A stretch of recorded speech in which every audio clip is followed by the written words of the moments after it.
Patreon member shout out.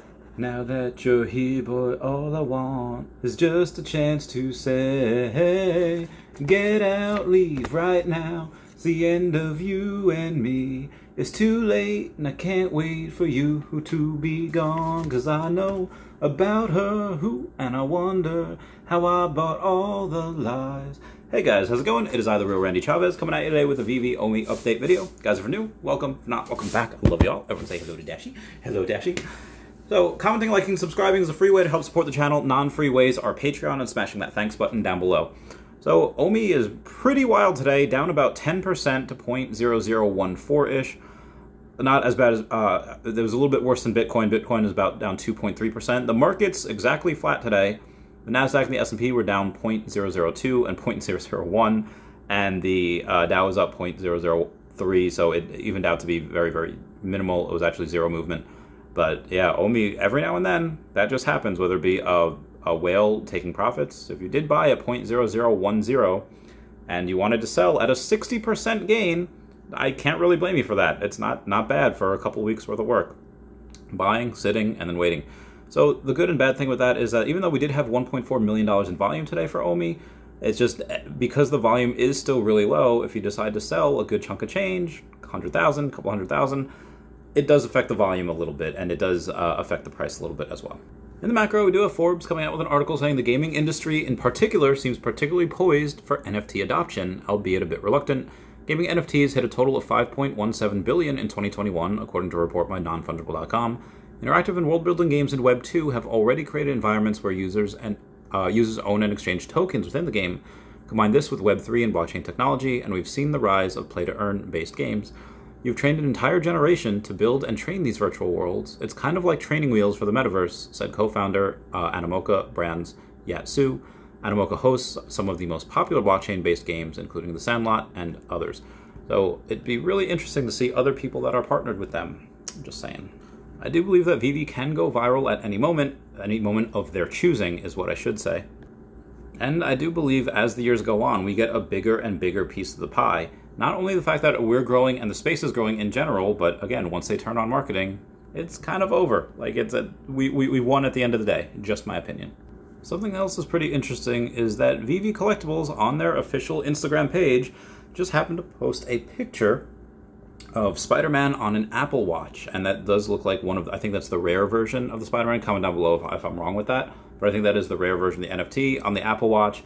I think that might be Noah. I don't think that's Alex. That's a little too slender or thin for Alex's. Maybe it could be Dan's or Reese's, but whoever decides to go and post that, what are they thinking? Are they hinting at interoperability? Are they hinting at partnership with Apple? Who knows? Comment all your wild theories down below. I would love to read them.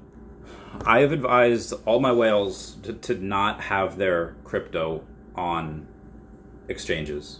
I suggest trust wallets if they want a Nando ledger, if they want to stick, whatever they're comfortable with is fine. Because we do have an announcement from Ascendex saying, dear users, Ascendex has temporarily paused trading deposits and withdrawals while we identify the root cause of recent volatility. Please note that customer assets are safe. Now, this was for ASD. This wasn't for OMI specifically. It says trading of all other assets is uninterrupted. We have temporarily paused deposits and withdrawals of other assets and expect these services to resume. Thank you for your continued patience and support, the Ascendex team. Just the fact that they could do this at any time they want. Again, not your keys, not your crypto. Exchanges might have our very best interests at heart, but even so, things happen, and I would rather it be in my own hands than an exchange. Again, just my opinion. Akil Patterson says the fact that OMI is trending means that you all need to get ready for this giveaway. I'm giving away my own OMI, so you better download the Veve official app because I'm only sending it to Veve wallets only.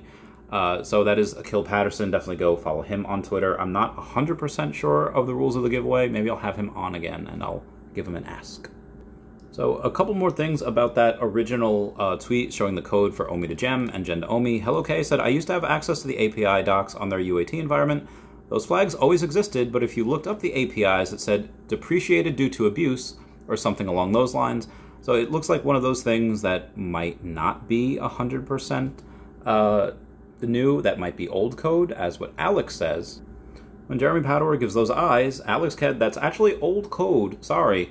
Now, again, that's not something that he doesn't come out and say, it's not going to happen. He's just saying, well, it's old code. It doesn't mean it won't be used again. It just means that it's there and it's not new.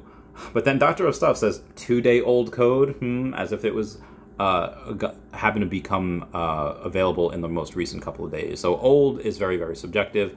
Could be 2 days, could be 2 years, whatever it is. I don't believe we've seen the last of this. Other things going on, we do have OMI the Clown saying, do you want to buy a Comey wiki? DM me, serious offers only. There was no, I don't think you could comment. No, you could not comment on this because they wanted serious offers only. Saying the website has generated over 135,000, I think that's euro or pounds. It's 159,000 since January and has over 40,000 members. Purchase includes a domain, data, Alice and Veve, and all software, but not the API access to Veve. You'll need to source your own agreement. Now, with this is similar to the OMI Daily Burn, where they amassed about 30,000 followers, give or take, and then they happened to sell the account. And why they did that is because they happen to have a large following with 30,000 viewers. You can use that to your advantage. You can use that to, spread news of whatever you want, to, pump a, or I don't want to say pump, it's a bad word. You could use it to bring awareness to a certain brand that you want. So somebody that, again, OMI the Clown has probably several thousand users on here, and what is it? It's probably the best way. It's not a good idea to buy it just because of the generation, because, like he says, you're not going to be able to buy the API access to, you're not going to be able to own the API access to Veve. That is something that will become free for everyone in the next couple of months. So don't buy, if you're going to buy it, don't buy it for that. Buy it for the network. Do not buy it for the API access, because that will become free.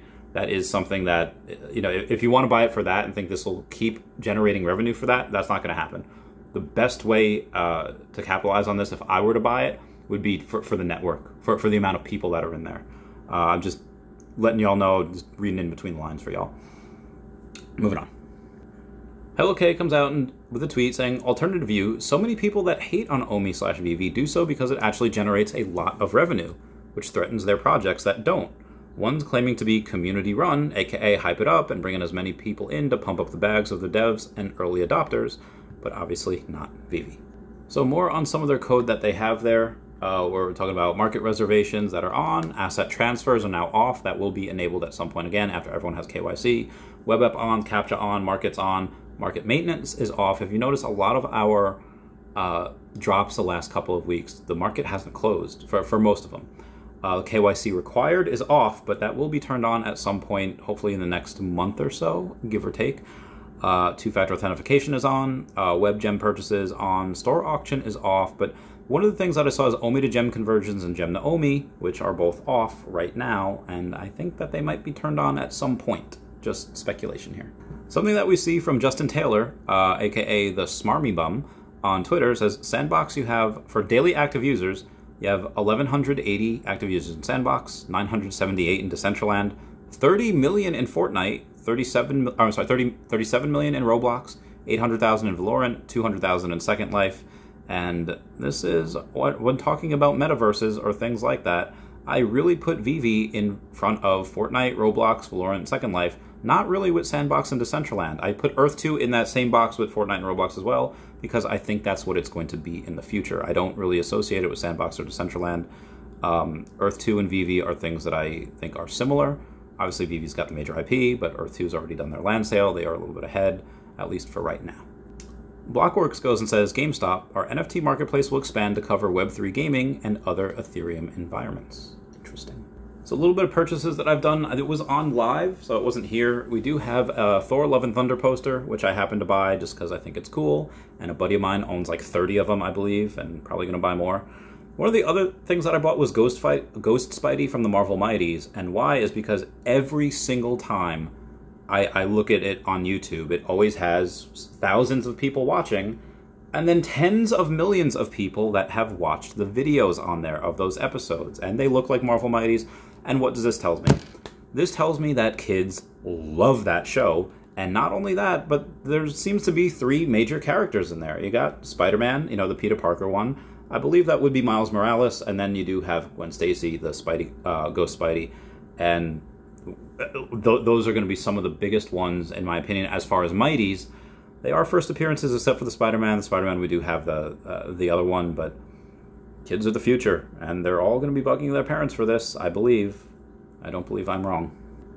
So for Hero, at San Diego Comic-Con, they are going to have a new hybrid collection, 32,700 packs, 5 cards per pack, 18 cards per collection, $25 per pack, and a purchase limit of 10 packs per person. So I will be going to San Diego Comic-Con. I'm not sure if I'm going to be able to get 10 packs every day, but I will do my very best, because those are probably going to be good to flip. I'm not buying, like right now I'm not collecting any Hero. I do have some that I'm not selling. I will add to that collection in the future because I do like it, but for right now, my move is to flip. So Foster Hilt goes and asks, the debate of which collectible on Veve will be most valuable has always interested me, but one variable that skews the result in my opinion is mint size. If Grail collectibles all have the same edition count, i.e. 1,000, which would truly be the most valuable on the platform? Partner Statue, Secret Rare Spider-Man, Darth Vader, or Todd Batman? And I, of course, voted, as did most people, the Partner Statue. Why, Chavez? Why? Well, you do have... If you have the Secret Rare Spider-Man at 1,000, okay, that doesn't change. But you still have the Ultra Rare, and the Rare, and the Uncommon. So if you have 32,000 common if the rest of those were too expensive for you. So I think that it's really not fair for, Ultra Rare Darth Vader has... again, the common, the uncommon, also with that ultra rare variant, and there's like a dozen Batman on here. But you don't have that option with the Partner Statue. That Partner Statue is one of a kind, that there's no common or uncommon of that particular statue. So I'm glad I have one. That will be one of the most coveted items on the app, in my opinion. Even though now I do think that the Secret Rare Spider-Man will always outpace it, I think that Partner Statue will do very well. So Brockman Blockchain has tagged Spatial XR a couple of times. He does tag Grebflow in here as well. But like I said, the Spatial XR, where it does look really cool. Could we see a Fiche partnership? Could we see something else? I'm not 100% sure. Maybe soon. One of the other things that I bought is a John F. Walker, the Captain America John F. Walker first appearance. It was the last mint. I did pay about 10x the floor for it, which is about $100. It's just something that I thought was cool. I like last mints, even if not too many other people do right now. Moving on, in the game announcements on the Fiche Discord, Brockman Blockchain said, did a big update to the point system calculations for better transparency for things going forward. It needs to be battle tested a bit, but should be fine. If you notice anything funky, please let me know in #beta suggestions. Brockman Blockchain also posts, everyone, I hope you've trained well. If you haven't tried the game yet, maybe worth connecting and giving it a spin, like soon. Any questions, I will have him on tomorrow at 4 p.m. Eastern Standard Time. Cannot wait for that. And speaking of Brockman Blockchain, he posts the airdrops just hit 10 Ethereum in volume for Fiche. Sure, that's not a huge number, but free stuff people got for 0.033 ETH buy-in has 100 plus Ethereum market cap. Doing it differently is neat. Oh, also PSA, he's just getting started. And then Akomi says, big shout out to the Fiches. And they were partnered together, so it makes sense that they shout each other out. We also have somebody that is considering a Fiches tat. Was wondering if any of the people that have a dope artist would come up with cool ideas. So if y'all want have any ideas, go to that Fiche the Fiche Discord, and let him know. Immutable X posts, in case you missed it, huge congratulations to GameStop NFT for their official NFT marketplace beta launch, nft.gamestop.com. This brings us closer to providing world-class NFT content on Layer 2, powered by Immutable X and Starkware Ltd., to the wider GameStop community. Let's freaking go. So on Friday, July 22nd, the Friday of one of the most coveted Comic-Cons in the world, always number 1 or number 2 in the country, or at least in the US, from 3 to 4 in room 25 ABC, we have Ryan Penagos, aka Agent M, VP and Creative Executive, and Nick Lau, VP and Executive Editor, are joined by the one and only Dan Slott from Amazing Spider-Man, Fantastic Four, and other surprise guests for a very special live episode of This Week in Marvel podcast, ring in the 60th year of Spider-Man with Amazing Fantasy 1000, and see what dangers lurk around the edge of the Spider-Verse. I think that we might get Amazing Fantasy 15. I think that we might get the first appearance of Spider-Man pretty soon. I mean, if not then, when? Comment when down below. Anyway, guys, that's it for me. Please comment, like, and subscribe. Comments are good for the YouTube algorithm. Everybody check out at Hey David Don and at King Mavs Forever over on the Twitter. Stand Up Chart and King Mavs over on the Veve app. Kobe Collection, OMI Player 1 over on the YouTube. RayThax.eth domain name. Kyle Willson, Wendy Stibalis, Puddin' Cheeks, Veve Las Vegas, Taps Trades, Mars Davis, Legacy Bermuda, Sody Pop Media, Veve Darklink, Meta Lemon, and Veve Vibes, all on the YouTube. At Nomad with Guitar, at Wet Wizard Veve, and Gary O at 1234CA3, all on the Twitter. Everybody say bye-bye to Dashi. Bye-bye, Dashi. I love you guys. Goodbye. Meow, meow, meow. Dragon Ball Z, shout out. Meow.